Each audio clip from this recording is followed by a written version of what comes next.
one of the things that we always wanted, like Elizabeth and I, is that they have their personal experience with God. Not just come to church and know the stories and know the Bible, but have their personal experience with God. And we always make sure that happened in their life. I remember the day when they both of them received Jesus Christ. I explained to them what it means, and I would be sure that they understand, and they did. They get baptized, and I think that was the most important thing.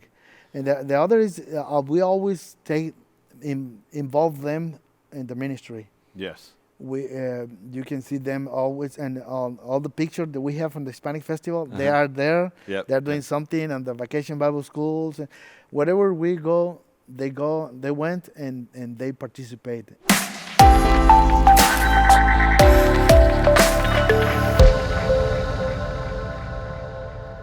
Welcome to episode 6 of The Summer Show, a ministry of the Bellevue Church of Owensboro, Kentucky. In today's episode, I interview Jesus Amaya, our Hispanic pastor, and we talk not only about the Hispanic ministry and mission of our church, but we talk about how to develop a strong, loving marriage, raising godly kids, and so much more. Enjoy the show. Jesus, welcome to The Summer Show. So glad that you could join us here today. You know, Jesus, you have been our Hispanic pastor on our staff for 16 years now. Yes. And you actually came to us about 18 years ago, and you were a summer intern there. But I think other than myself, you have the longest tenure here on staff at Bellevue at this time. You've been here longer than anybody else other than myself. Yes. And it's always been such a pleasure having you here at Bellevue. How did God call you to Bellevue? And what attracted you to come and help us plant the Hispanic church within our church here at Bellevue? Well, like you say, it was 18 years ago in summer 2003. Yeah. Before come here, we was ready to go someplace in Texas for the summer. Yeah, yeah. And we took the training, and we was ready to go there. Yeah. And everything was ready, but for some reason we don't feel like there was a place where we should to be, and we just waiting for something, or we were ready to go there if nothing happened. And on one day, somebody come and said, somebody in Kentucky a church is looking for interns during the summer. An intern, yeah. Yes, and when I hear that, I feel like something, I don't know. Just felt something in your spirit? Yes. Yeah. I didn't know anything about it, but as soon as I hear that, I said, maybe this is a place where we should go. Yeah. And I called with Danny Gray by the phone. But that time, my English was worse than now. So I can communicate with him. I talked to him by the phone, and I said, in the first call, I said, yes, we're going to there. Wow. We didn't thinking about it. We don't pray about it. We said yes. and when we get here, I think in the first or second days, we knew that it was the place where God want us to be. Yes. I don't know. I don't know how to explain to you that. I don't know, it's just a feeling or no, but it's a sensation that you have when you are in the right place. Yeah. And we feel it. You knew you were in the center of God's will. Exactly. Yeah. Yes. Yeah. Yeah. We knew it. Before to come here, we have another opportunity for going another place, but we don't feel that. Yeah. That peace, but when we get here, it was something special. Like it's like something was very clear, and God said, "This is the place that we have for you." I remember that summer. I'd been the pastor here for about 6 years up to that point, and then you came that summer for about 2.5 months, and we had begun ministering to the Hispanic community in our town. And we were the only Protestant church that was ministering to the Hispanic community at that time. And we had been doing more social ministries, meeting needs, teaching English as a second language, different things, taking care of physical needs, connecting that community to social resources. But we hadn't, and I think we had started a Bible study, but we hadn't started a service, a worship service, or had a pastor or real good spiritual leadership until you came. And it was that summer you established a worship service, you ministered to the people, you became their pastor for just a couple months or so. And then you introduced something that year that was new. It was called the Hispanic Festival. At least that's the way we say it in English. And I remember hundreds and hundreds of people came. Yes. The first Saturday in August. Yes. And they did did soccer, and you Food. preached and had music and food. Yeah. And all of that. And our English-speaking members helped a lot with that. Yes. Because it was in the beginning stages. But I remember many people coming to faith in Christ that day, like 50 or more, I think it was accepting Jesus. 38. I'm not very 38? sure. 38? I think it's 38. Okay, I'm not you're very probably right. Yeah, sure. Maybe. like Yeah. 38. And I remember there was a man. What was it? Alijo or Eligio? Alijo? Yes. And I remember he had about 7 or 8 guys around him, and he was sharing the gospel with Yeah. them and leading them to faith in Christ there Yes. in the parking lot Yes. of the old campus that we Yes. used to be at. And we have a picture of the woman on the newspaper serving food, and Yes. we might have a good team. It was the first time that we did it, but we have a very good Yeah. team, a lot of volunteers Yeah. helping, and it was a successful. And we would end up doing how many more Hispanic festivals after that? How many have we done? I think 18 or 19. 18 or 19? Last year was the first time that we don't. You didn't have it with we didn't have- COVID. Yes. Yeah. Yes. But, yeah, it's just amazing how many people came to faith in Christ over the years at that Yes. event, and then Yes. also became introduced to the gospel at that time. And then that was another reason we saw how the people respond to the gospel. Yeah. We spend a lot of time also helping the people with the physical needs, Right. but also with the spiritual. Like the people respond very very well. Yeah. And it was like a confirmation that God wants us to be here. Right. You asked me what attracts you here, Yeah. and I think that just to be in the right place, Yes. where being in the center of God's will, Yeah. and I always believe that God has a place for us, Right. and we knew, not just me, my Yeah. wife, my children, everybody knew that this was the place that God wanted for us. Well, you know, I have a very warm place in my heart for you because I always have believed that you could have stayed in Texas where there was a larger Hispanic community. You have the talent, you have the persona, you have a great marriage and wonderful family. And I always thought you could have stayed in Texas and ministered and probably had a much larger fellowship, larger church, and at least on each and every Sunday than you would have up here. But you felt God wanted you here. Yes. And I always feel very, very thankful to God that you came and stayed. Because you have not only helped us reach so many Hispanics through the Hispanic fellowship of our church, but you've been instrumental in helping other churches and ministry points get planted in our region. Yeah. And so actually we reach a whole lot more people than we even see on a Sunday. Yes. But I'll tell you, I have another memory, and you and I have talked about this before. I have a memory of the end of the summer. I remember coming up to you and it was such an amazing summer to see you be a part of us. And of course, now Bellevue has many international groups within our fellowship, but you were the very first one that came and helped us change the complexion of our church. You helped us change, we really became an international mosaic. We began to do that when you came and helped us establish a Hispanic fellowship within our church. Yes. Where we were one church with, at that time, 2 languages.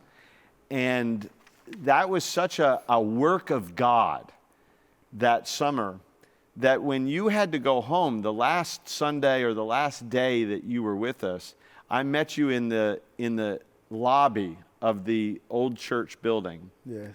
And I saw you, and I just began to bawl my eyes out. I just began to weep and cry and hold you because, and of course, I knew you were going to go back to finish your education. I didn't think you were coming back. I thought this was it. But I was so moved at how God had used you. And then I just pinched myself thinking how wonderful it is that 2 years later, after you finished your school, you felt called to come back up again in the summer of 2005.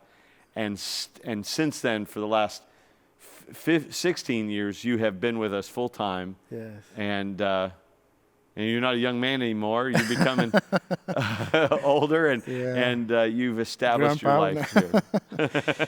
Yeah, I remember that, and that moment was very special for us because that confirmed how much you love us, and not just you, the whole the church. And it was a confirmation that God said, "See, this is the place where I want you to be," and you know, but for the next summer on the 2004, we just came to do the Hispanic festival because that's right. When we left here, we have 2 more years to finish the school, the seminary, but we knew that we could get back. But when we hear that you have somebody else, because Bellevue hired a pastor, Hispanic pastor, for a few we weeks. had just in the middle. We tried to get somebody. It never lasted very long, but we had people to fill in to try to take care of it. Yeah. So we hear that, and we feel a little sad for that because it's they have somebody else now, and maybe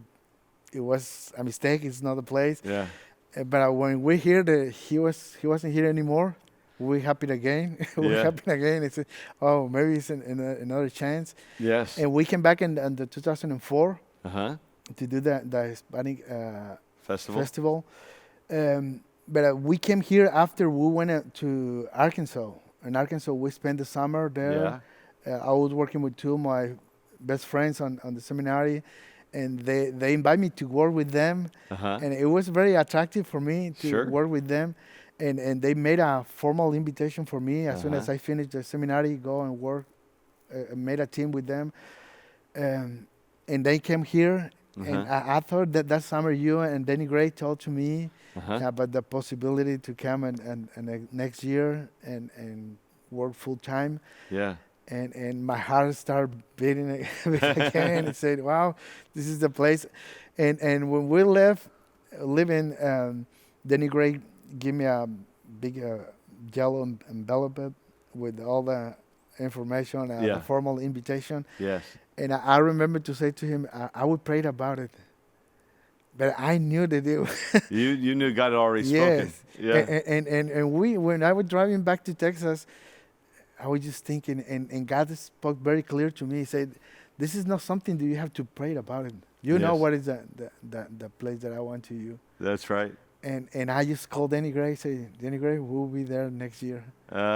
Because we knew it. Yeah. And we don't pray anymore. And well, we never prayed because God was very clear with us. Yeah. He opened the doors, and you love us, we love this place, and it's very clear that God and here. Ministry always connects to other ministry. And what I mean by that is you were really the first person to come here and help us. We were English speaking. We had a particular culture here at our church that was typical of any Baptist church. But we began to do something unique in this community, to be a church of multiple cultures. Mm-hmm. And nobody had heard of that around here before. And we were doing that, and we thought that maybe it would only just be with the Hispanic culture. But then it would be 5 years later that we started receiving Burmese refugees. Mm-hmm. And then we were open to all manner of tribes of Burmese refugees, and we began multiple fellowships of Burmese and Karen, and there was just different tribes, and because of that, it was working with Hispanic community that really taught us that we could be open to almost any, really any ethnic community, and be able to begin ministry and mission right out of our local church. Yes. And so we kind of invented this, because originally we were planning on supporting you for 3 years, and then launching you separate from us, and you would have your own standalone church. But here in our community, the Hispanic community really wasn't big enough to do that, and it was very migratory. There was a lot of migrant workers would come in, they'd be here for a while, and then they'd leave. And so you could never get a critical mass, a big enough fellowship to be stable. Now, since then, you've become very stable, because so many from your church are stable in the community, and they're here, they have permanent jobs and residences and raise their kids. So your leadership team now is very stable. Mm-hmm. But back then, you might grow to be 75, 80 people and then go down to 25. Mm-hmm. That happened the first 3 years, I think so. Yes. And so with that, we changed our method and said, well, we'll just be a church of multiple cultures, and we'll stay together. Mm-hmm. And that has created a unique experience that I think has had a lot of flavor to it. Yeah. It's been nice. So. Yes. All right, now I want to change gears a little bit. And Jesus, you have a wonderful wife named Elizabeth. Mm-hmm. And how long have the two of you been married? We'll be 27 in November. Hey. We're 26 now, and in November we'll be 27. Oh, wow. Yes. How did you meet? We meet at church. At church? Yes. Your father's church, right? Yes. Because your dad was a pastor? Yes. Yeah. When my father became a pastor at that church when I was 15. Uh-huh. 15, 16. And she was a member of that church. Yeah. So I would meet she when I get there.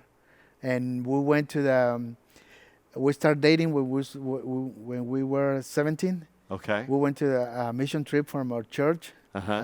A group of our church went to the mountains, and we spent a week there. And after a week, talk every day and know her more, and we start dating in that mission trip. Yeah, and we dating for 3.5 years, and then we get married. Wow. Yeah. You normally wouldn't think that mission trip is a great way to meet your next wife, but it was for you. Yes. And didn't you have a son that had that same experience? Exactly. Your oldest son, Isai, he met his current wife on a mission trip from Bellevue. Yes. Yeah. In Bolivia. In Bolivia, yeah. They met there, and they're married now for 3 or 4 years. Yeah. I think got to be at least 3 or 4, maybe 4. Yeah. Yes. Yeah. Well, now, one thing that's very obvious, anybody from the church that knows you, one thing, and knows you and Elizabeth, one thing that's very obvious is that you and Elizabeth love each other. It's just from the outside looking in, the two of you have a very romantic relationship. You have a strong love for one another. It is rare that you see you without seeing her, or her without seeing you. You are very together, and she obviously loves and has great affection for you, and you do for her as well. Knowing that you do have such a strong relationship, what's your secret? What do you and Elizabeth do to nurture a strong marriage? Okay, well, I think just one of the things that we do a lot is spend a lot of time together. Mm-hmm. We take a lunch every day. It doesn't matter where we're doing. We take that time to have lunch together. we ministry together. Yeah. She always be with me when I'm going to visit or doing something in the ministry. She's involved in the church and everything, and so we try to spend a lot of time together. Yeah. And also we try to be very expressive and on the love. Yes. I always say how much I love her, and she said the same thing, and Yeah. be expressive. Yeah. I don't know if you say us, but always we holding hands. Hold hands. Yeah. Yeah, and I don't know, this just natural. We just do it always. Yeah. And one thing we do a lot is we laugh a lot. Yeah. You laugh a lot? Laugh a lot? Yeah. Yes. She laughs for anything. I can say any silly things, and she laughs. So and we spend a good time together. We enjoy the time together. Yeah. But basically, I think it's just something that God doing in us. Yeah. Christ. Well, I tell you what, I in just us. heard you say is, I heard you spend a lot of time together. In other words, you live together. You know, you spend time together. I heard you express your love a lot. You love together, and then laugh. So live, love, and laugh. It sounds like 3 principles. But what else? And Christ. And Christ Christ. at the center. Yes. Yeah. Lord. Yes. Yes, the Lord. Yeah. Yeah. It's, we made a lot of mistakes and we had a lot of Sure. wrong things, but the grace of God, I think we're still here, and Yeah. and He's the only one that He keep us and give us that love for each other, and Yeah. we just give the credit to God. I Yeah. guess. Yeah. But you've given your boys, you have 2 boys that are adults, and both of them are married now. The 2 of you have given them a good example of what it means to be married and to love each other and to be committed. And no doubt that will serve them well in the I days hope to so. come. You have reared 2 boys, Isai and Isaac, or Isaiah and Isaac, if you use the English pronunciation. And in raising those 2 boys, who are now men, both married, both your boys love the Lord. They've been devoted to the church. And how did you rear them to be disciples of Jesus Christ?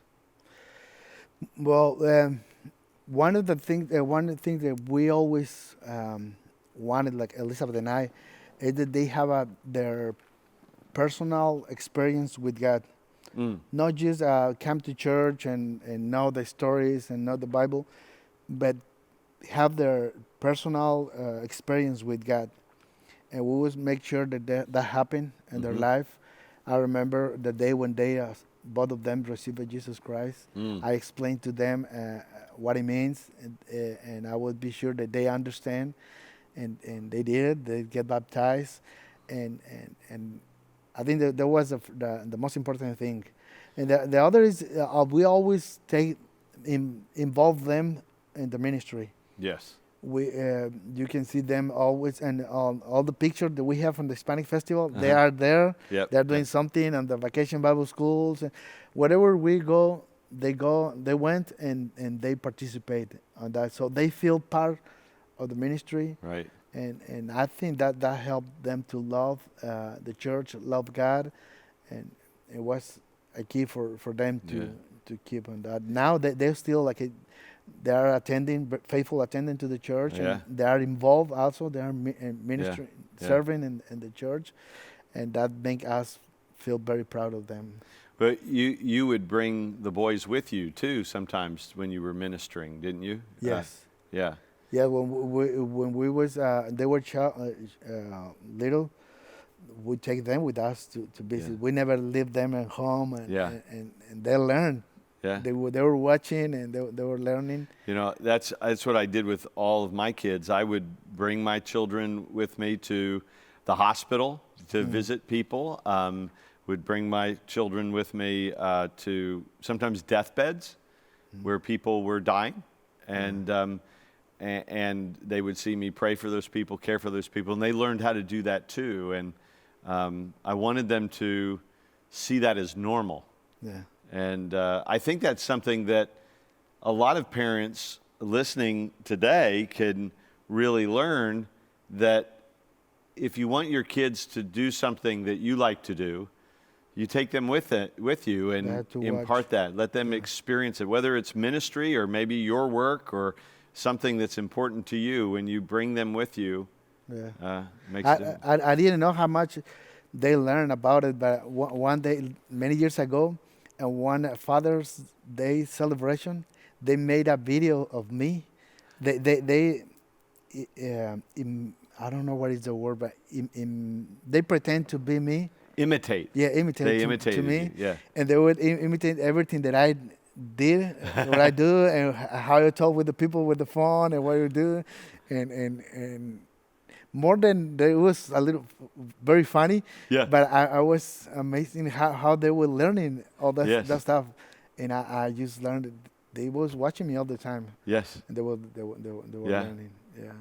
Well, now we're talking now about you imparting faith and imparting lessons of life to your children, but you had parents that did that too. I've met Yeah. your parents many, many times, and your in-laws, Elizabeth's parents, both of which are in the ministry, and you have very, very strong parents. Your mom and your dad, they love the Lord. Your Yes. dad's a man of God.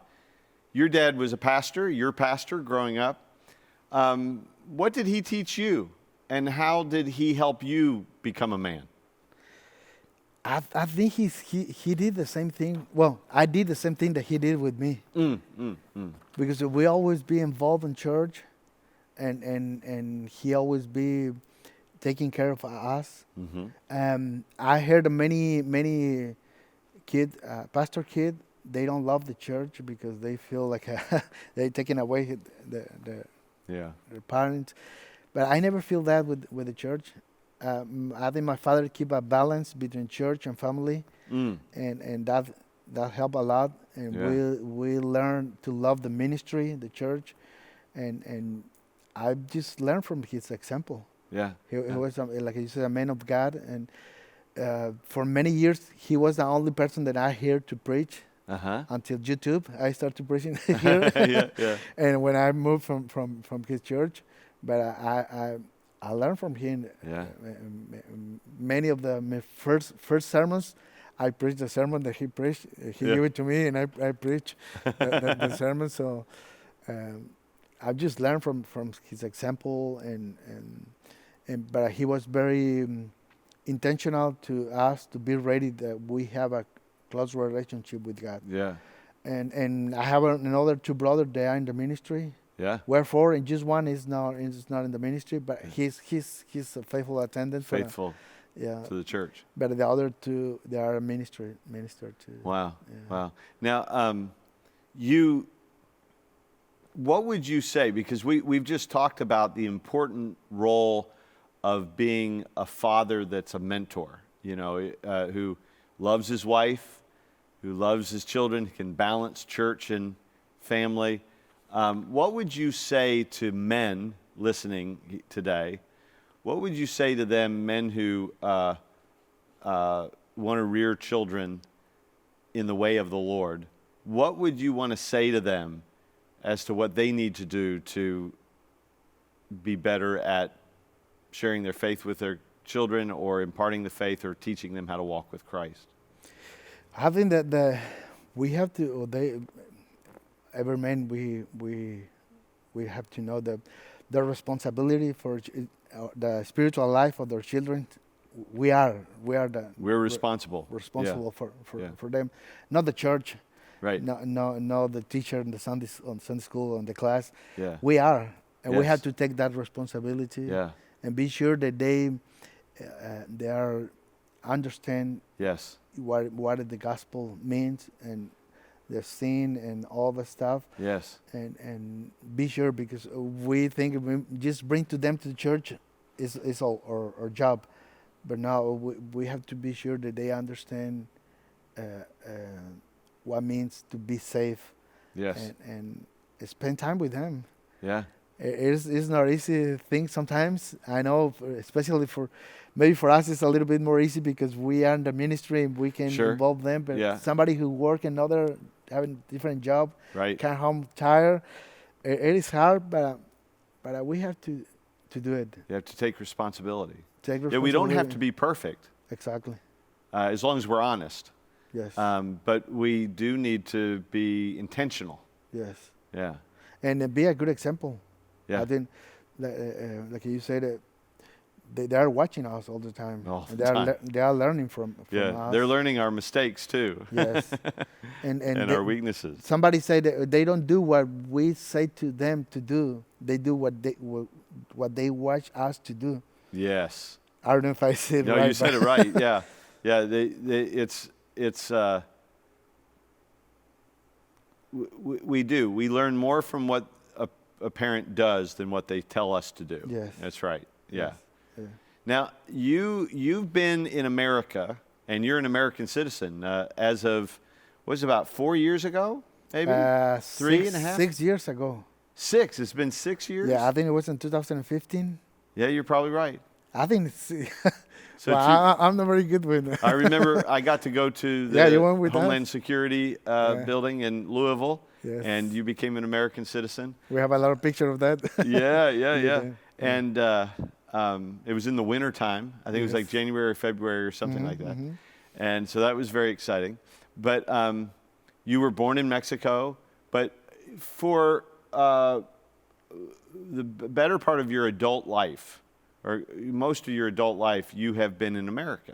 Yeah. You got your education here, you've ministered here, and of course you've been, for the last 16 years and even 18 years, you've been connected to Bellevue. Mhm. But this is not, American culture and English language culture is your second culture. Mhm. What was it like, what has it been like coming to a different country with prevailing a different language that prevails, English, and making those adjustments and calling this home? Has that had challenges to it? Has it been hard at times? It's a big challenge. Yeah, yeah, It is a big challenge, especially the language. yeah, For me, I saw my wife a little more natural, more Yeah. easy in her, but me, it take hard. yeah.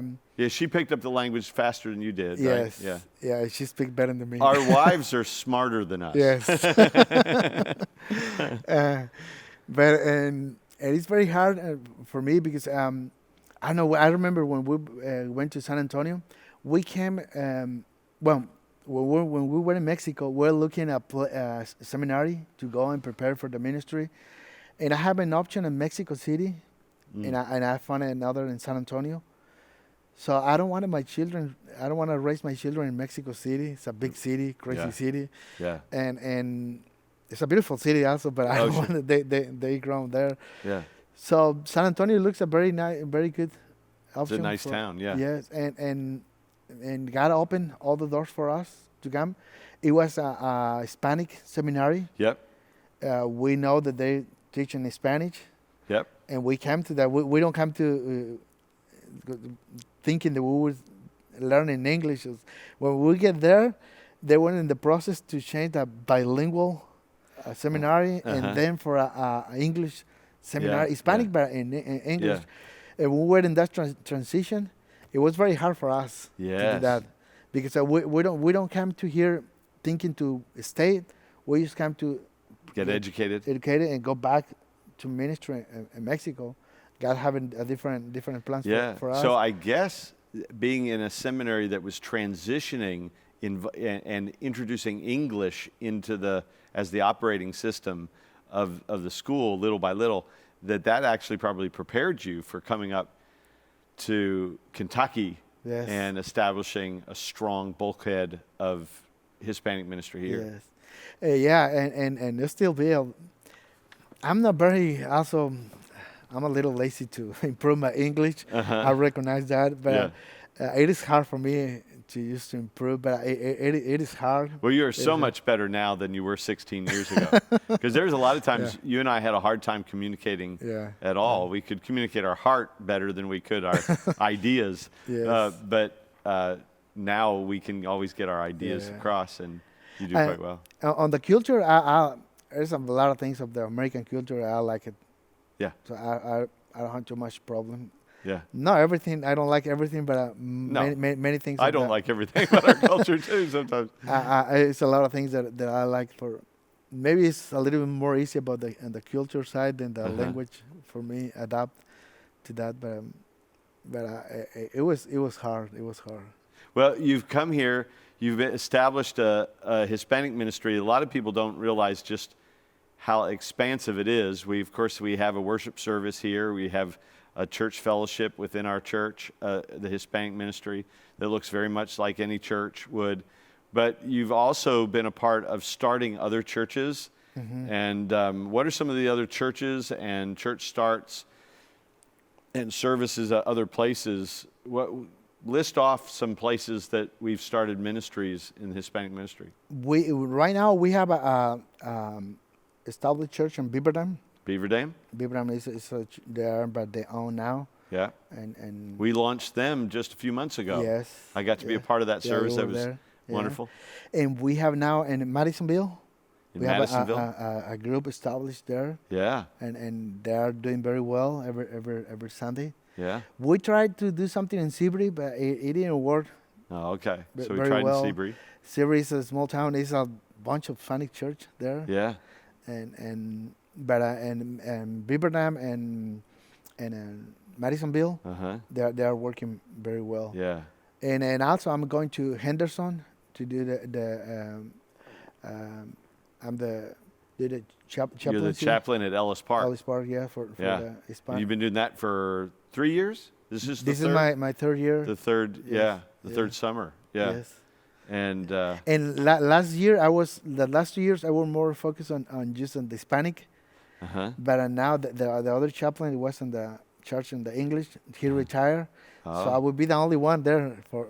So now you're ministering in Spanish and English. Yes. Yeah. And for I will start to preach in English also. I don't know how we'll do that. But oh, that's great.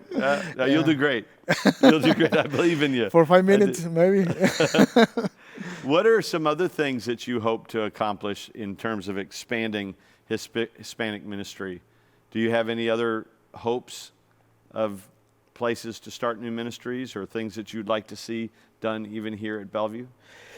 Well, we like I said, we try in the other place like a Seabury, and I can't remember where other place. Well, we're here in town in another place, but for now, I would like to maybe there are places close to each other, and maybe they can be a good place for the people around. Just come and maybe establish a strong church, solid church there. Yeah, that can reach the people around them. Yes, I would like to see that more, like a more strong churches. Right. Because sometimes if we can have stronger churches with more people, it actually attracts more people. Yes. Yeah. Yes. With a solid leadership. And I would like to see that. Develop good programs. Yes. In ministry. Yeah. Yes, and also I would like to see here in Bellevue. Growing. Mature, but also in numerical, have a growing, and have a good program and strong leadership here. Yeah, we can see now a little bit more. Oh yes, I would like to see even bigger. more. Yes. Yeah. Yes. But now, when COVID hit, and we couldn't meet for a long time, and then even after we met, it was very restricted. How did the Hispanic Fellowship do? And now that we're coming back, are most of them coming back? Mm-hmm. Well, we just did like everybody live stream by YouTube. Right. And I think everybody was watching. Yes. Yes. And it was hard. Yes, it was. It's not the same. No. Just being no. on the TV or be in the church. But I worked for a little bit. Yeah. When we get back, I thought it would be harder for all the people to come back. It was for some people. Yeah. But most of the people come back. Yeah. Come back, and we lose some people. Sure. But we get a new people Yeah. Yeah. during the COVID. Did some of period. those new people start experiencing you online before they visited? Uh, I don't think so because they No? start coming to when we open the church. Oh, okay. Yeah, Okay. and Because that's one thing we've learned in the English speaking when we have a lot of people, before they come to visit our in-person worship service, they first will, for a Sunday or so, watch us online first. They kind of test us on TV first. We're seeing more of that. So. yeah, we learned that we reach more people. Yeah. People in Guatemala and Mexico and other states, they're watching us online, and so people that were member in Bellevue Uh-huh. the many years ago, that they are now in Guatemala. They was watching us. Oh, wow. So some of the people that you've already ministered to in the past were linking back up Yes. during COVID. Yes. Yeah. Oh, Yeah. wow. Yeah, That's yeah. neat. And then some of them still because we're still Continuing to Continue. live stream. yes. Yeah. Yeah. Yeah. But it was that give us another opportunity and another way to reach Yeah. people. Yeah. Cast the net.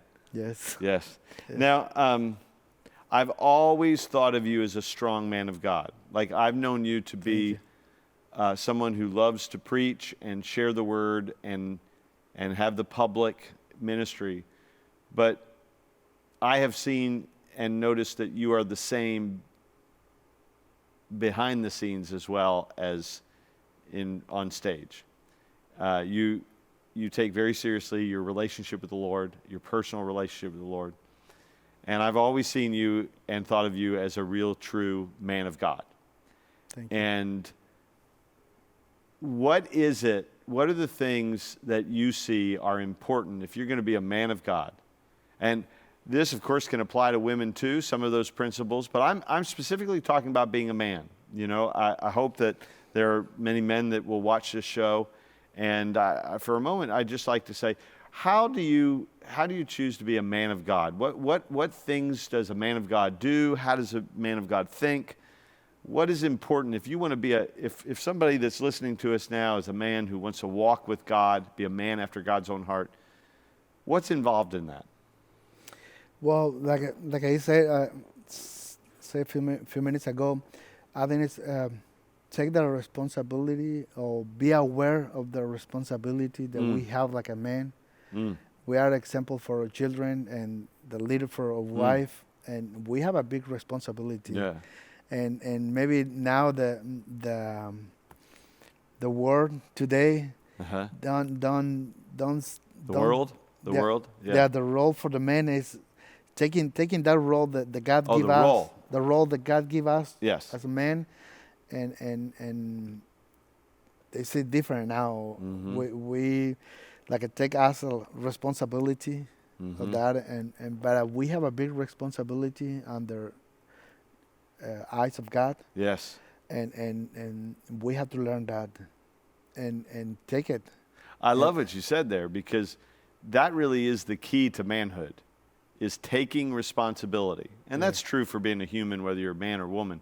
But a man really becomes a man when he says, I'm responsible. I'll take ownership. Yeah. I will do what I need to do to fulfill that responsibility. And yet we've seen generations of men in the last few decades not be prepared to take responsibility. Yeah. And they've lost their manhood when they've done that. It's too much influence of the world Yeah. in our families now. Yeah. And we accept a lot of how the world think or see the things. Yeah. We apply the same to our families. Right. And that's something wrong. Yeah. We have to apply what the Bible says to Yeah. us. And Bob says take responsibility. Yeah. And he gives us a different role, like a man. Yes. The woman has her own role, and we have our own Our role. own role. And the word, they say different thing. Yeah. Yeah. But we care about what the Bible said. That's right. About the man. Yeah. And we have a role, and we have a responsibility, and we have to take that. And I think that makes a difference. I think when men finally come to realize, hey, the way I can be a man and the way I can be a man of God is to take more responsibility, take responsibility for my own spiritual walk with God, take responsibility to lead my wife, take responsibility to impart faith in my children, take responsibility to be the best Christian man at work, to take my responsibility seriously. When men do that, they feel better about themselves. You know, they become more in so many ways. And your family feel secure. Yeah. Ernie, this is a good word. Yeah. Your Yes. wife, your children, they know Feel more that they're- secure. Yes. Yeah. They have this covering. Exactly. You know, this man who say, We, I we will have do to this. we have to remember that the evil, they want to destroy the family, yeah, and the thinking nowadays around us, the influence, is just to destroy their family. yeah. And so often they target the man. Yes. You know, they'll talk about how masculinity is somehow something not to be aspired to. And it's so sad because it's not the only element that makes a family strong, but it is a pivotal element that makes a family strong, is when a man takes responsibility Exactly. to provide, to protect, the care, to love, to impart faith. We have to remember when Adam and Eve, Yeah. God came with Adam. Yes. He said, Yes.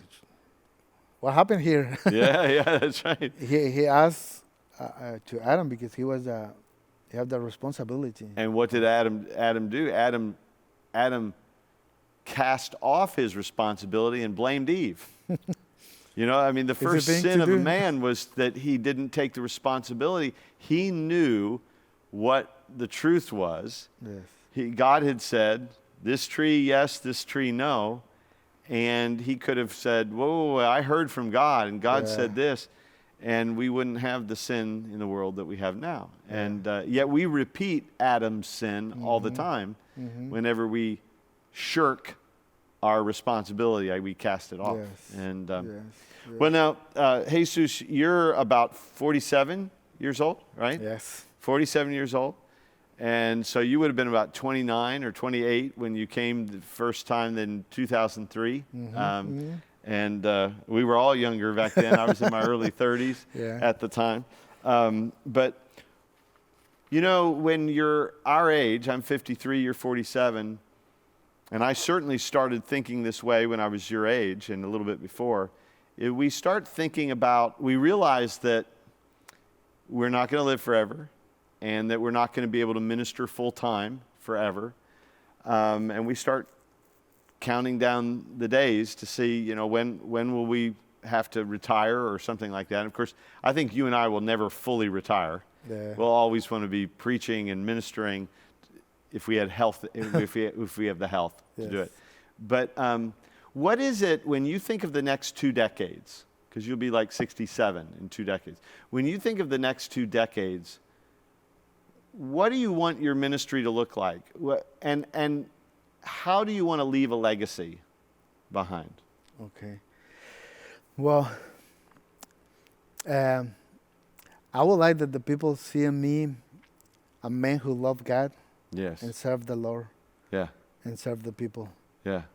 and accomplish the purpose that God has for me. Yeah.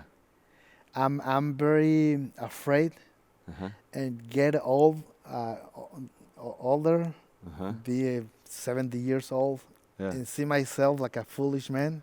Yeah. I'm so worried about that. Yeah.